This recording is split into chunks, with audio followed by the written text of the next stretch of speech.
Étienne Marcel vous salue et vous demande si les Allemands décident d'ajouter une clause de sortie de l'euro, que cela changera-t-il pour le programme de l'UPR?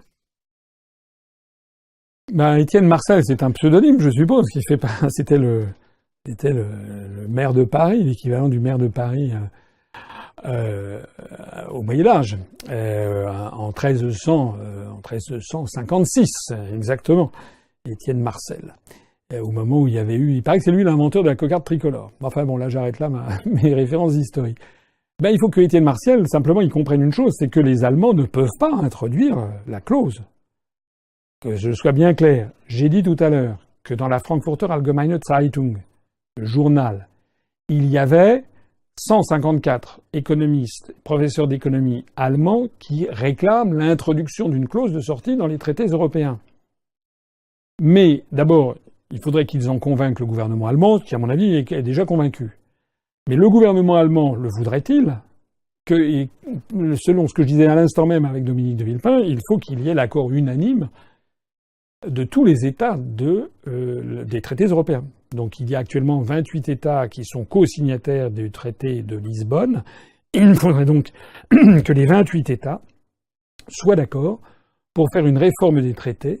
C'est-à-dire que les 28 gouvernements tombent d'accord sur une clause de sortie de la zone euro, même les pays n'étant pas dans l'euro, puisque c'est quand même dans le corpus du traité. C'est-à-dire que même les Anglais ou les Tchèques ou les Hongrois qui ne sont pas dans l'euro ont leur mot à dire sur cette clause de sortie, puisque c'est une modification de l'ensemble du traité. Et une fois que les gouvernements seraient tombés d'accord, il faut ensuite que les 28 États le ratifient.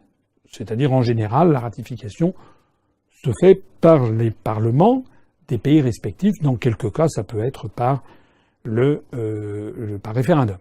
Donc ça veut dire, en fait, il faut 28 signatures des gouvernements et 28 ratifications. 56 accords à obtenir pour avoir cette clause de sortie. Autrement dit, c'est pas demain la veille que cette clause de sortie aura lieu, sauf si les grands commanditaires de toute cette opération qui est la construction européenne, c'est-à-dire les grands établissements financiers, les grands think tanks, le Council on Foreign Relations, le groupe de Bilderberg, les forums de Davos, etc.